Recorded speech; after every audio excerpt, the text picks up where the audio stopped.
삶의 무게가 줄을 잇게 해도 나 다시 돌아가 주를 예배합니다. 세상 그 무엇과도 비교할 수 없는 사랑, 내가 그 사랑 안에 거합니다.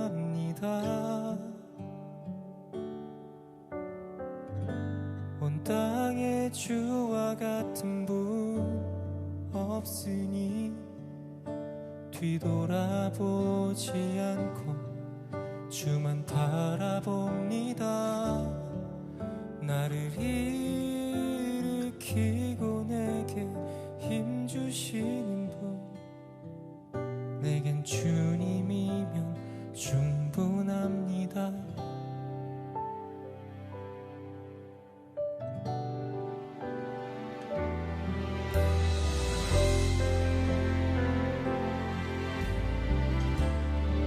내 삶의 무게가, 내 삶의 무게가 주를 잇게 해도 나 다시 돌아가 주를 예배합니다.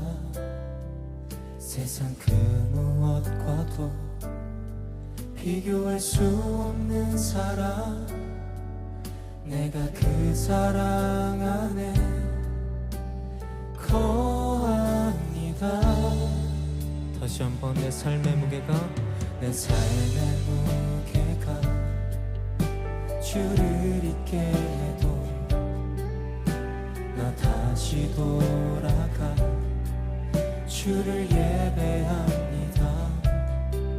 세상 그 무엇과도 비교할 수 없는 사랑, 내가 그 사랑 안에 거합니다. 온 땅에 주와 같은 분 없으니 뒤돌아보지 않고 주만 바라봅니다. 나를 일으키고 내게 힘주시는 분, 내겐 주님이면 충분합니다.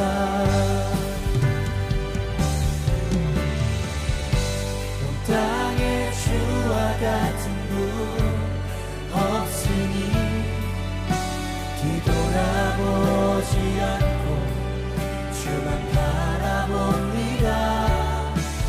나를 일으키고 내게 힘주시는 분, 내게 주님이면 충분합니다.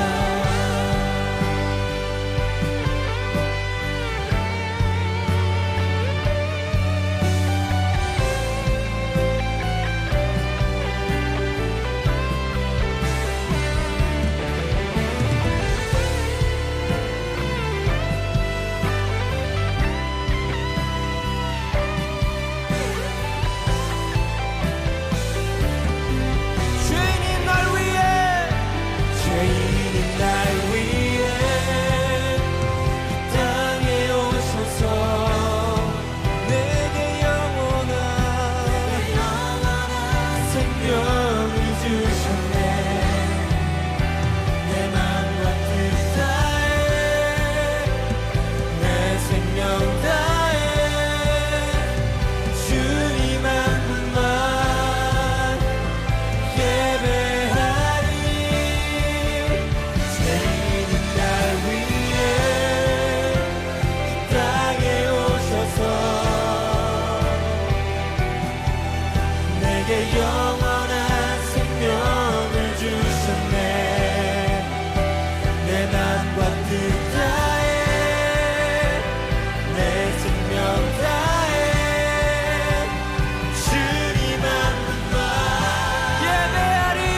온 땅에 주와 같은 분 없으니 뒤돌아보지 않고 주만 바라봅니다.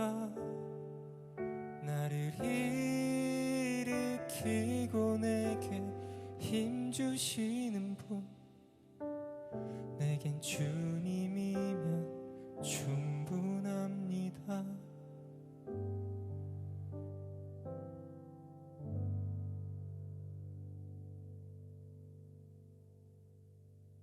오늘 시편 41편 9절 말씀 같이 보았습니다. 시편 41편 9절. 내가 신뢰하여 내 떡을 나눠 먹던 나의 가까운 친구도 나를 대적하여 그의 발꿈치를 들었나이다. 이게 어디서 이루어지냐면 요한복음 13장 18절에서 이루어지는 내용이거든요. 요한복음 13장 18절 말씀. 내가 너희 모두를 가리켜 말하는 것이 아니니라. 나는 내가 택한 자들이 누구인지 알미라. 그러나 내 떡을 먹는 자가 내게 발꿈치를 들었다 한 성경을 응하게 하려는 것이니라. 이렇게 이 말씀이 이제 예수님께서 제자들의 발을 씻으시면서 또 이제 같이 주의 만찬을 마지막으로 이제 하면서 이야기하는 그런 내용이거든요. 가룟 유다에 대한 이야기인데, 이것이 시편 41편 9절에 있는 말씀을 그대로 말씀을 이루기 위해서, 시편에 있는 내용도 예수님에 대한 이야기니까 그것을 설명하기 위해서, 그것을 그대로 이루어져야 되니까 그 말씀들, 구약에 있는 말씀들이 예수님에게 이루어져야 되니까 그 말씀을 이야기한 것입니다. 우리가 자존감에 대한 이야기를 잠깐 나누었는데, 그 자존감이 왜 없느냐면,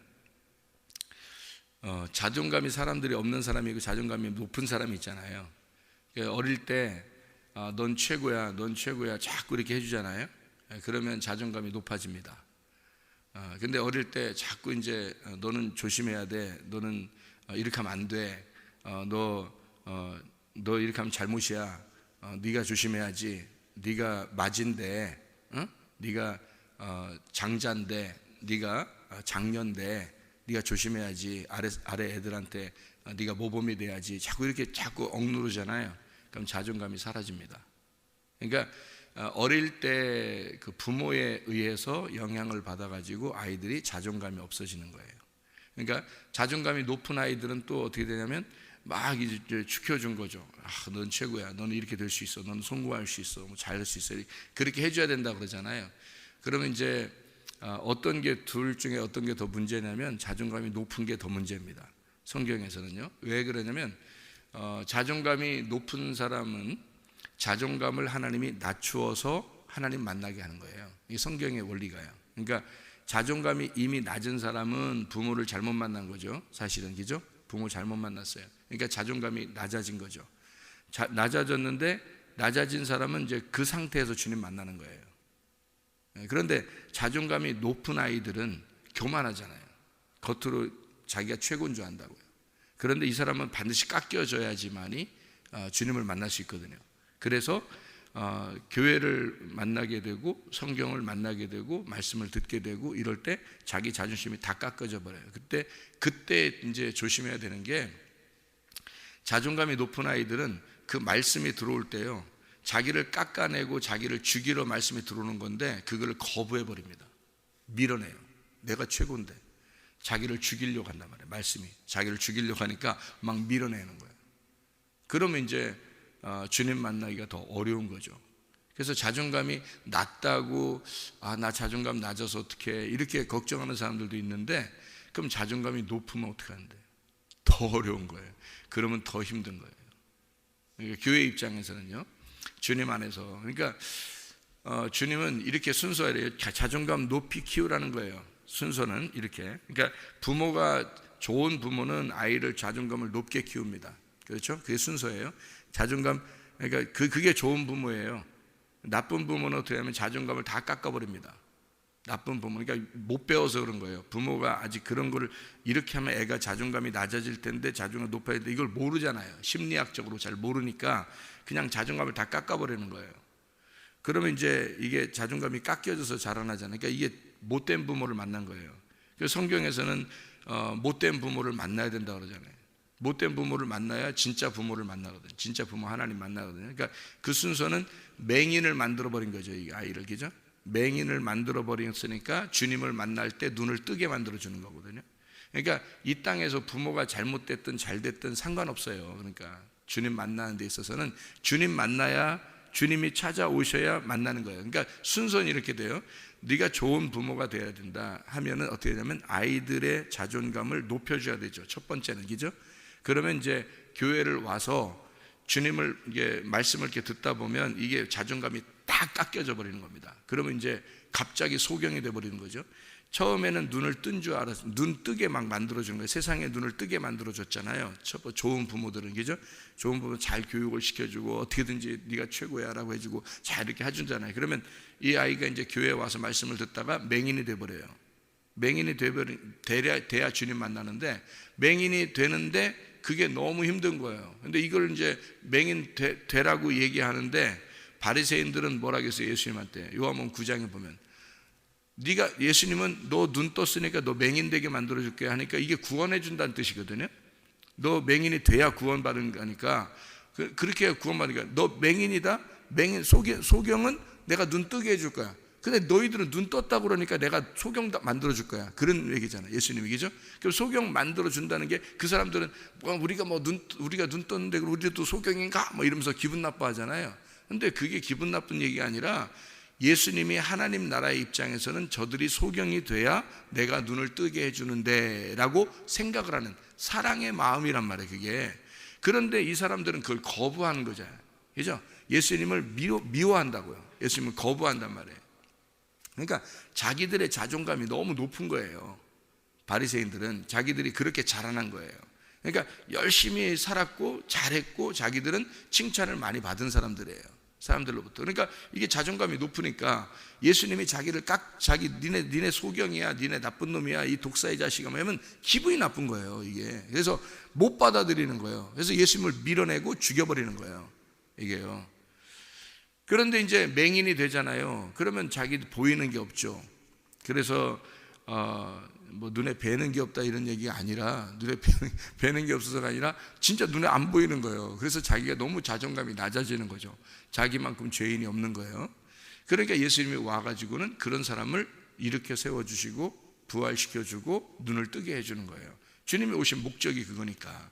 그래서 순서는 좋은 부모를 만나 자존감이 높은 아이가 교회에 와서 말씀을 듣고 소경이 돼버리는 겁니다. 순서가요. 그래서 완전히 깎아져 버려요. 완전히 막 말씀으로 막 자기 난도질을 해버리는 거죠. 그럼 자기 마음이 다 갈래갈래 찢어지고, 그렇게 돼서 내가 정말 죄인이구나, 나 같은 놈이 없었구나, 나 같은 이런 죄인이 이 세상에 없구나, 내가 최고 죄인이구나 라고 하는 걸 깨달으면 그때 주님을 만나는 거예요. 구원받는 겁니다, 이게. 그러니까 순서가 그렇게 되는 거예요. 그러니까 자존감이 낮게 자라났다고 해서 잘못됐다는 것도 없고요, 자존감이 높게 자라났다고 해서 그것만 좋은 것도 없는 거예요. 그러니까 이 세상에서는 다 똑같아요. 자존감 좋게 자라나면은, 높게 자라나면 교회 와서 깨지는 거고요, 교회 와서 깨지고 다시 주님 만나는 거고, 자존감이 낮게 자라나면 나는 부모 잘못 만나서 난 자존감 낮게 자라나서 내가 뭐 어디에 갔는데 그 사람들이 하도 날 무시해서 나 자꾸 이렇게 자존감이 낮아졌어, 이렇게 되잖아요. 그럼 그 사람 또 주님 만나는, 교회 와서 주님 만나는 거예요, 이렇게. 그러니까 어쨌든 교회 와서 둘 다 깨진 상태로 주님 만나는 거예요. 맹인이 돼야 눈을 뜨는 게니까. 그러니까 어쨌든 이렇게 만났든 저렇게 만났든 주님 만나야 구원받는 거니까 상관없다고요, 이 세상 살아가는 게. 그러니까 부자로 자라났든 뭐 가난하게 자라났든 잘생기게 자라났든 못생기게 자라났든 뭐 이렇게 어려움, 이렇게 그러니까 환자로 자라나는 사람이든 건강한 사람으로 자라나는 사람이든 상관없이 주님 만나면 다 깨지게 돼 있어요. 다 깨지고 그 상태에서 다 부셔버리고, 흙에 있는 거를, 육체적인 걸 다 부셔버리고, 그리고 새로 세웁니다. 그리스도의 몸을 새로 세우는 거예요. 그러니까 재질이 다른 거로 세우는 거예요, 하늘의 것으로. 그러니까 땅에 있는 태어남이 하늘의 태어남으로 다시 태어나는 거예요. 그렇기 때문에 재질이 다르기 때문에 하늘에 태어남을 뭐라고 성경에 말하면 위에서 태어났다. 위에서 태어난 말을 다른 단어로 말하면 거듭났다 이렇게 말하는 거예요. 그게 거듭났다는 단어예요. 거듭났다는 거듭이라는 말이 위에서라는 말이에요. 그게 위에서 태어난 거예요. 그러니까 땅에서 태어난 게 아니에요. 땅에서는 좋은 부모 만났든 나쁜 부모 만났든 어쨌든 상관없어요. 교회 오면 다시 태어나야 돼요. 위에서 다시 태어나야 되기 때문에 상관없어요. 그래서 어느 나라에 내가 왜 이런 나라에 태어났나, 내가 더 좋은 나라에 태어날 수도 있었는데, 더 좋은 나라에 태어나면 더 좋았을 텐데, 내가 왜 이런 부모를 만났나, 내가 더 좋은 부모 만날 수도 있었는데, 또는 내가 저런 선생님을 왜 만났나, 더 좋은 선생님 만날 수도 있었는데, 저런 좋은 직장 상사를 만나야 되는데 내가 왜 저런 막 진짜 나를 괴롭히는 저런 사람 만났나, 내 이웃을 왜 저런 사람 만났나, 이런 거 다 이렇게 상관이 없어요. 누굴 만나도 하나님 입장에서는. 그러니까 너희들이 이렇게 살든 저렇게 살든 하나님 입장에서는 내가 널 만나면 되잖아. 내가 널 만나면, 내가 진짜니까, 내가 진짜 남편이고 내가 진짜 부모니까 내가 널 만나주면 되잖아. 그러면 그게 완성이니까. 그러니까 너희들이 어떻게 살았든 그거는 중요한 게 아니라는 거지. 하나님 입장에서는 내가 너와 그 상태에서 내가 너와 함께 있었고, 내가 너를 구원하고 내가 너와 늘 함께 있고 영원히 너와 함께 있으려고 너를 데려온 거야. 이렇게 되는 거죠. 하나님 입장이니까. 그러니까 우리는 어떤 상황이든지 조건과 상황, 그것을 우리는 바라보고 내가 이렇게 됐으면 더 좋았을 뻔했는데 라는 그런 생각을 하지만, 하나님 입장에서는 나는 너의 조건과 상황을 그 상태에서 계속 너와 함께 있었어. 네가 태어날 때부터 지금까지 내가 너와 함께 있었고, 그리고 내가 너를 영원히 너와 함께 있고 싶어. 그래서 너를 말씀을 알게 하고 싶은 거고 나를 알게 하고 싶은 거야. 그런 얘기예요. 하나님은. 그러니까 임마누엘의 하나님이죠. 하나님이 우리와 함께 하시는, 그러니까 늘 함께, 우리를 그러니까 구원해 놓고 딱 끝. 이제 너 구원했으니까 여기서 이제 어떻게 살든지 이제 천국만 가면 되는 거야. 끝. 이게 아니고요. 하나님이 너가 태어날 때부터 내가 너와 함께 있었고, 네가 나를 모르니까 나를 알려주고 싶고, 그러니까 자기를 알려주고 싶은 거예요. 진짜 부모가 너를 태어나게 한 게 부모잖아요. 부모가 너를 정말 부모를 알려주고 싶은 거잖아요. 그죠? 그래서 부모님들이 자녀들 낳으면 어떻게 자꾸 알려주잖아요. 너 이렇게 해야 돼, 저렇게 해야 돼. 엄마가 이렇게 살아보니까, 그러니까 그 부모가 잘 못 사는 사람도 있잖아요. 왜? 인생을 후회하는 사람도 있잖아요. 근데 그런 자녀가 더 잘 자라난답니다. 왜 그러냐면 부모가 실수했으니까, 실패했으니까. 그거에 대해서 실패는 성공의 어머니거든요. 그러니까 실패했으니까 너 결혼 생활을 이렇게 하면 안 돼, 이렇게 해야 돼. 너 공부는 이렇게 해야 돼. 너는 삶을 이렇게 해야 돼. 아빠가 이렇게 살아보니까 이렇더라 라고 얘기해 줄 수 있잖아요. 근데 다 잘 되기만 한 사람들은 얘기할 게 없는 거예요. 그냥 원래 잘 됐으니까 그냥 가만히 있으면 이렇게 된 거야, 이렇게 생각할 수 있죠. 근데 실패해 본 사람은 그렇지 않아요. 결혼에 실패해 보거나 공부에 실패해 보거나 이런 사람도 있잖아요. 그러면 그거에 대해서 자세히 설명을 해줍니다.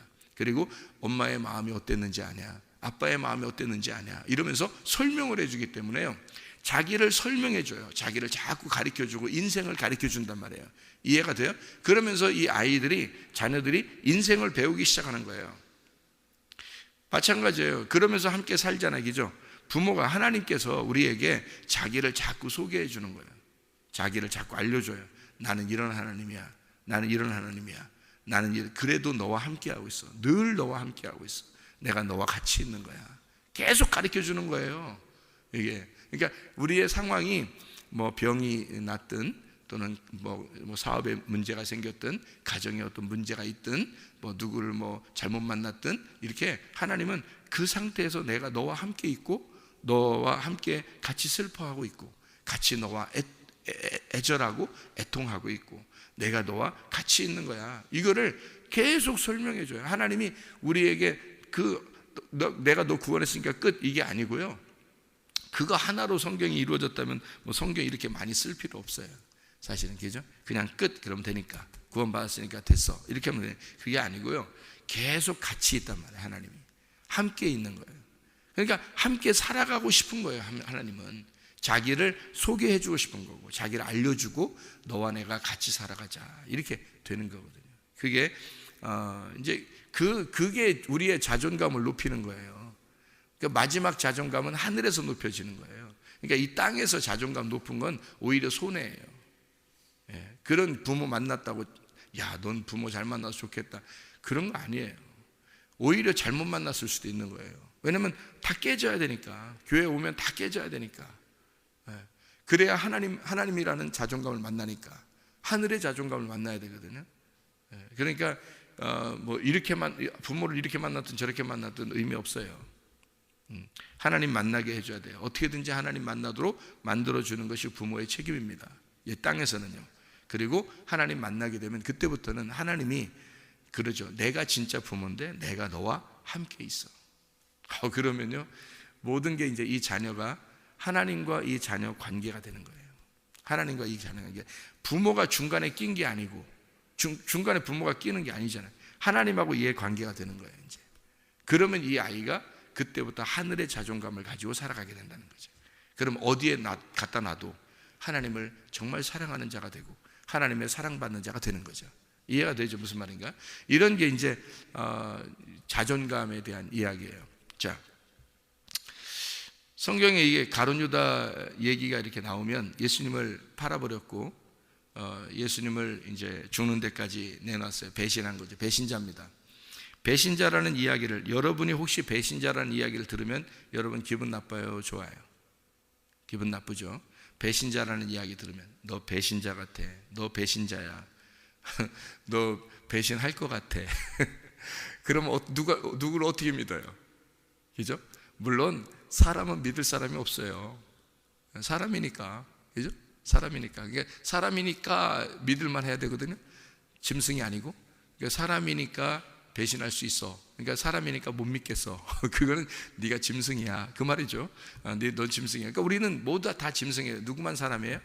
예수님만 사람이에요. 그러니까 사람이니까 너는 배신할 수 있어가 아니죠. 넌 사람이니까 배신할 수가 없어져. 그건 예수님이니까. 그죠? 사람이니까 배신할 수 없어. 너 사람이니까, 내가 사람이니까 그럴 수도 있지, 너 사람이니까 그럴 수도 있을 것 같아, 이거는 다 짐승이니까 라는 얘기예요. 너 짐승이니까 그럴 수 있는 것 같고, 그러니까 난 짐승들은 안 믿어, 이렇게 되는 거죠. 사람만 믿어. 사람만 믿는 그 사람만은 예수님이란 말이에요. 그 사람만이 예수님. 그러니까 예수님만 믿는 거예요. 예수님의 속에 들어온 사람은 믿을 만한 거예요. 근데 예수님이 안 들어온 사람은 못 믿는 거예요. 그건 다 짐승이고 아직은 그 사람은 무조건 배신자인 거예요. 그러니까 배신자가 배신자라는 얘기를 못 들으면 자기가 배신자인 줄을 모른다는 거죠. 그러니까 배신자라는 얘기를 들어야 이게 회개가 되는 거예요. 그래서 배신자라고 해야 되는 거예요. 자, 예수님이 바리새인들을 만나니까 뭐라고 그래요? 바리새인들 보고 이런 배신자야, 그런 얘기 안 하고 뭐라고 했어요? 이 독사의 새끼야, 막 이런 얘기 하잖아요. 그러면 그 사람들 보고 니네 잘했어, 지금까지 참 열심히 주님 섬겼는데 참 잘했다, 이런 이야기를 위로를 해줬다면 어떻게 될까요? 그들은 영원히 주님 못 만납니다. 그들은요. 근데 독사의 새끼야 그러면 이 사람들이 겉으로는 기분이 굉장히 안 좋죠. 들을 때 이 독사의 새끼야 그러니까 얼마나 기분이, 네 애비는 마귀야, 그러고 막 네가 하나님 섬긴 게 아니라 네가 이제까지 열심히 한 게 내가 마귀 섬긴 거야 막 하면서 이러니까 바리새인들이 얼마나 기분 나쁘겠어요? 저거 진짜 언제 기회 되면 죽여버려야 되겠다, 이런 생각이 들겠죠. 근데 어떤 바리새인은 집에 가가지고 생각을 할 겁니다. 어떤 바리새인은, 그죠? 나를 왜 독사의 자식이라 했을까? 내가 섬기는 걸 마귀라고 했을까? 이러면서 생각을 하게 될 거예요. 그죠? 그 사람들은 희망이 생기는 거예요. 그 사람들은 구원받는 거예요. 그런 사람들 중에서 예수님을 조용히 밤에 찾아온 사람들도 있어요. 그런 사람들 중에서. 그런 사람들은 이제 주님을 만나서 구원받을 수 있는 거예요. 그러니까 그렇게 대놓고 딱 얘기해버리면, 부딪혀버리면요, 얘기해버리면 이 사람이 구원받을 사람도 있다는 얘기예요. 근데 구원 안 받을 사람들은요, 구원 안 받는 거죠 뭐. 근데 구원받을 사람들은 반드시 부딪혀버리면 구원받을 수 있는 사람이 있기 때문에 그 사람들을 구원하기 위해서 주님은 정확하게 얘기해버리는 거죠. 그죠? 독사에. 그러면 가룟 유다한테는 그럼 왜 이런 식으로 얘기했을까요? 가룟 유다한테는 네가 배신할 거야, 누군가 나를 배신할 건데 그 누군가 금방 다 알았어요. 왜냐하면 함께 손을 놓는 자, 이런 게 가룟 유다가 가룟 유다가 지금 손 놓고 있는데 함께 나하고 손 놓고 있는 자가 나를 배신할 거다, 나를 팔아버릴 거다, 이런 얘기를 했으니까 가룟 유다가 뜨끔하죠. 벌써 다 알지. 자기도 지금 자기가 벌써 배신하고 죽여버릴 거를 이미 지금 다 알고 있는데, 지금 선생님이 그걸 얘기하고 있는데 벌써 손 다 넣고 있잖아요. 지금 자기도. 다른 사람들은 몰라도 가룟 유다는 안단 말이에요. 그러면 예수님이 얼마나 그렇게 콕 집어서 얘기하는 거잖아요. 이 가룟 유다 너야, 이렇게 콕 집어서 얘기하는 거니까 얼마나 뭐라 배신자야 딱 얘기하는 거예요. 앞에서, 그 눈앞에서 배신자라고 얘기하는 거잖아요. 그러면요 희망이 생기는 겁니다. 그런데 사람들은 대부분 배신자란 얘기를 들을 때 기분 나빠해요. 내가 왜, 내가 왜 배신할 것 같아? 나 배신 안 하는데? 그렇게 얘기하죠. 대부분 뭐 한 90% 이상이 다 그렇게 얘기할 겁니다. 너 배신자야, 너 배신할 것 같아. 이랬을 때, 아 그런가? 혹시 자기를 돌아보고, 아 나 진짜 그렇게 하면 안 되는데 내가 그런 사람인가? 라고 자기를 자꾸 돌아보는 사람은 몇 퍼센트 정도일까요? 다 기분 나빠하죠. 그죠? 다 기분 나빠해요. 자기한테 그런 얘기하는 건 못 견뎌야 한다고요. 그게 이제 구원받지 못할 사람들이란 말이에요. 구원받을 사람들은 자기를 돌아보는 거예요. 아 그래, 내가 배신자일 수 있어. 내가 배신자일 거야. 내가 진짜 배신할지도 몰라. 나 어떡하지? 그러면 주님께 돌아오니까, 사람은 사람만 하나 딱 믿을만 하고 나머지는 다 짐승이니까 못 믿겠다고 제가 그랬잖아요. 그죠? 아무도 사람은 못 믿는 거예요. 자기가 사람이라고 생각하는 그 사람들은 짐승들이기 때문에 못 믿어요. 누구만 제가 믿을 수 있냐면요, 예수가 그 속에 들어간 사람들만 믿을 수 있어요. 예수가 진짜 속에 들어간 사람들만. 제가 그걸 경험해 보니까 알겠는 거예요. 예수가 진짜 들어간 사람은 이제 그 배신의 과정이 끝난 거예요. 배신의 과정이, 진짜 자기가 배신자였었기 때문에 배신자의 과정이 끝났어요. 그래서 그 사람은 믿을 만한 거고요. 이 배신을, 나는 배신자라는 얘기를 들을 때 기분 나쁘다 한 사람들은 아직 못 믿는 거예요. 그 사람들은. 그러니까 그 사람들은 아직 단계가 안 올라온 거죠. 그러니까 주님이 그 속에 구원자로 들어오지는 않았기 때문에 이 사람들은 그냥 아직 모르는 거예요. 하나님을, 성경을 아직 모르는 거예요. 그러니까 언제 그들이 돌아설지는 뭐 거의 100%입니다. 그거는요 100%. 그러니까 뭐 1%도 아닐 수 있잖아요. 아니에요. 100%가 그렇습니다. 그거는 짐승이기 때문에 그런 거고요. 예수님이 들어온 사람만 사람입니다. 그 사람만 딱 믿을 만한 거예요. 나머지는 못 믿는 겁니다. 그러니까 그 사람들은 어떻게, 사람이 된 사람, 예수가 들어온 사람 어떤 사람이냐? 맹인이 되었던 사람, 배신을 했던 사람이에요. 그러니까 완전히 한번 다 꺾여져서 죽었던 사람입니다. 그 사람이 예수 안에서 부활했을 때만 그 사람이 사람인 거고, 그게 믿을 만한 사람인 거예요. 그렇지 않은 사람은 못 믿는 거예요. 여러분, 교회 그렇게 믿을 만한 사람이 몇 명 될까요? 그렇게 따지면. 그러니까 이제 저 사람 못 믿겠어. 교회도 이게 교회 어떻게 해? 못 믿는 사람 놓고서 어떻게 해요? 그렇게, 그게 아니라 그냥 교회는 섬겨주는 사람이 있는 거고 섬김을 받는 사람이 있는 거예요. 그러니까 자녀인 거지, 자녀. 그러니까 양이고 자녀고 각기 제 길로 가는 사람들이고요. 이게 하나님께서 목자로서 섬겨주는 거예요. 말씀을 자꾸 줘가지고 섬겨줘서 어느 날 그가 자라나게 되면 알게 되는 거예요. 자라나게 되면 말씀을 통해서 자기가 깎이고 죽고 죽어서 죽고 또 죽어, 예수님이 이기고 또 이겨서 그가 자라나게 되면, 그러면 이제 발견하게 되는 거죠. 자기 자신을 발견하게 되고 주님의 진짜 양이 되는 거고 주님의 교회가 되는 거죠.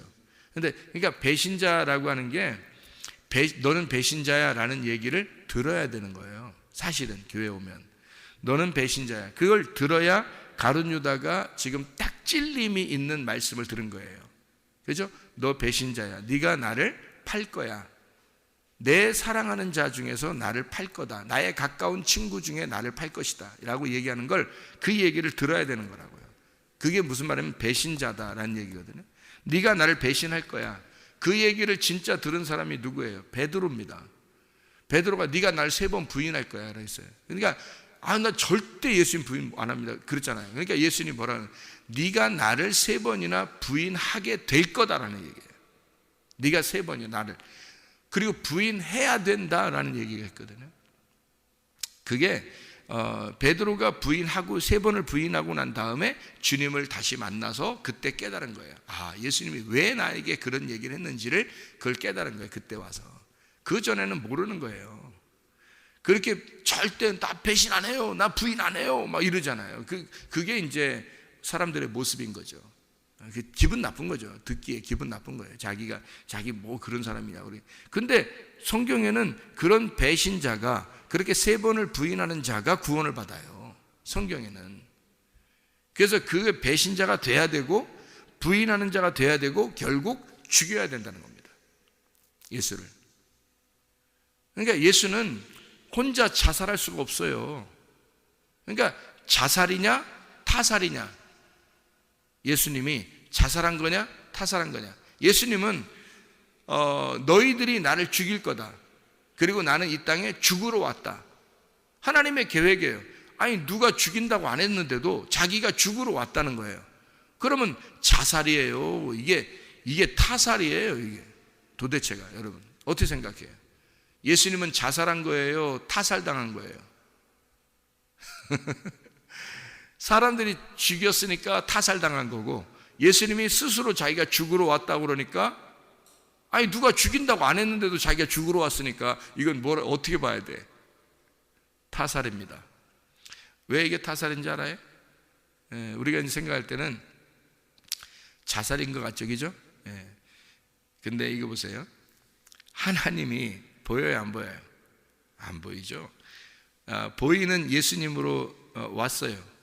예수님이죠? 그러면 하나님이 계셔요, 안 계셔요? 계시죠? 하나님이 계시는데 그 아들로 내려왔다 그랬죠?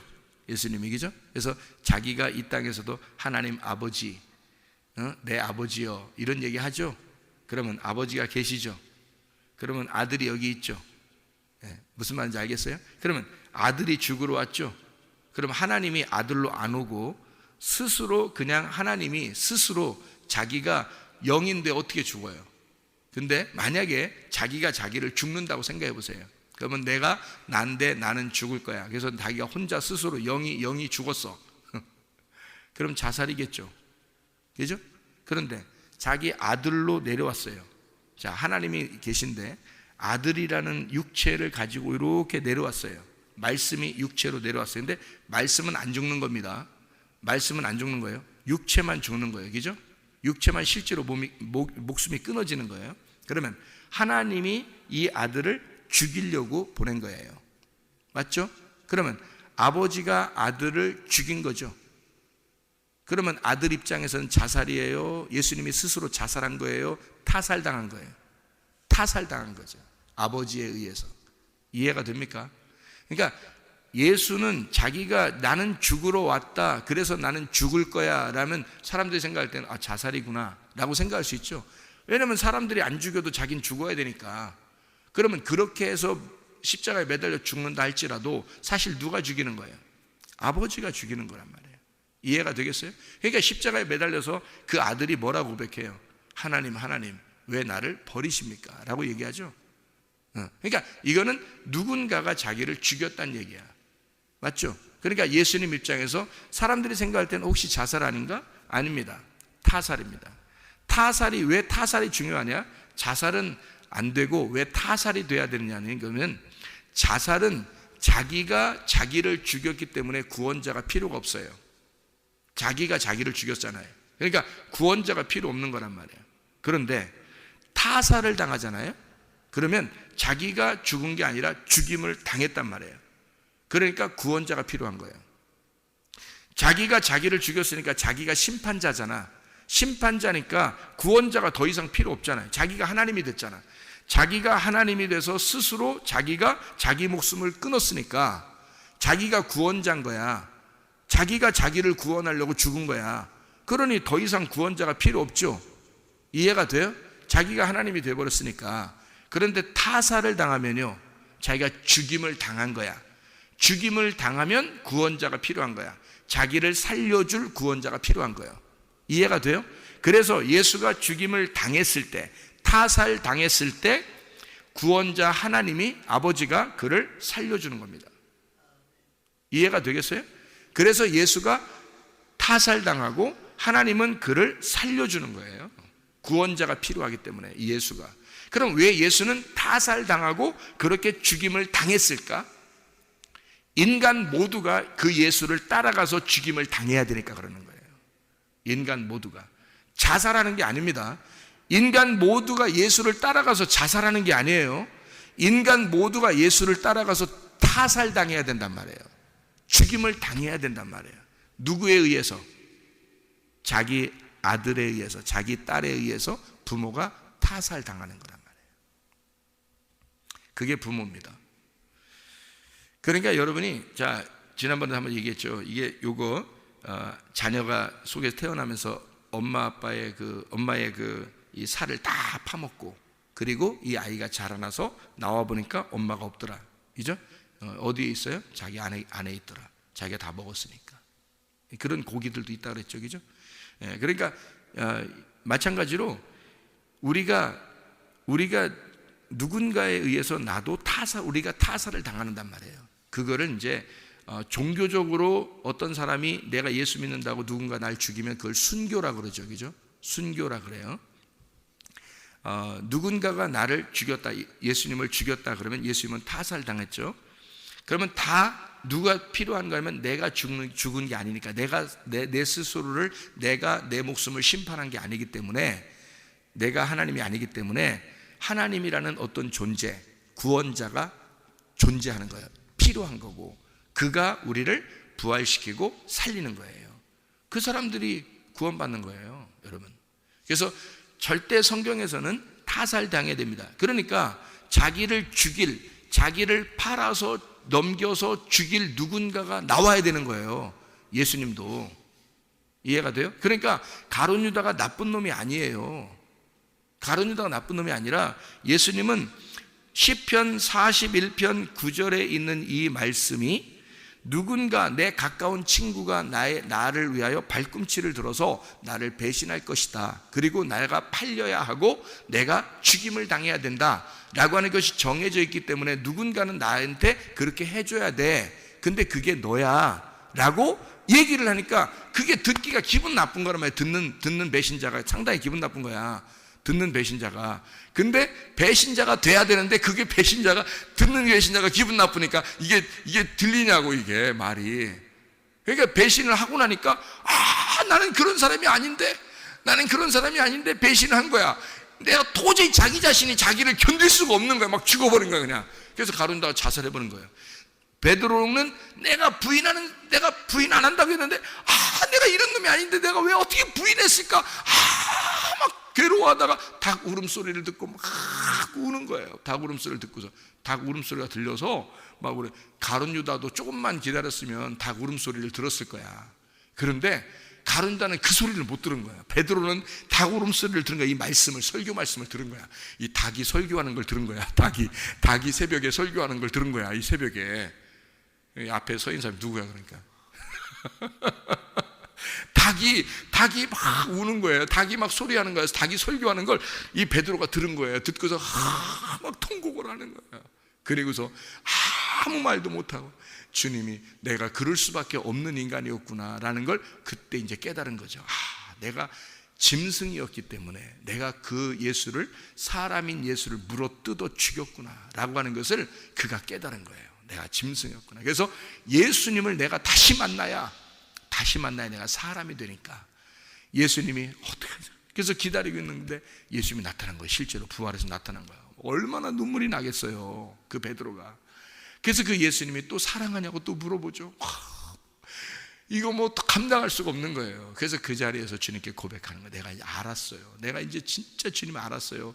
내가 주님 알고 있어요. 내가 주님 닭 울음소리를 들을 때요, 제가 알았어요. 어떤지 알았어요. 왜 그랬는지, 내가 왜 그랬는지, 주님이 왜 나한테 그렇게 말했는지, 내가 왜 배신자였는지, 내가 왜 배신을 할 수밖에 없었는지를, 주님이 왜 그렇게 말했는지를 내가 이제 알았어요.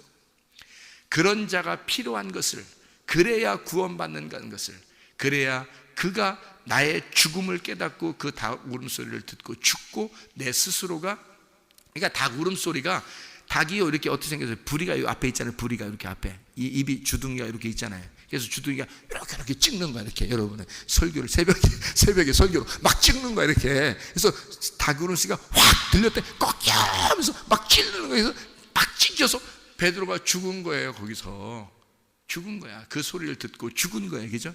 그리고서 구원자가 필요했는데 부활하신 예수님이 오신 거예요. 그가 자기를 살려주는 거죠. 다시 나타나서 살려주잖아요. 왜냐하면 자기가 닭에 의해서 죽었으니까. 그죠? 죽었으니까 부활한 예수님이 와서 살려준단 말이에요. 그걸 깨달은 거예요. 베드로가 깨닫고 주님을 기다린 거죠. 그러니까 주님이 사랑하냐고. 그러니 당연히 사랑한다 하죠.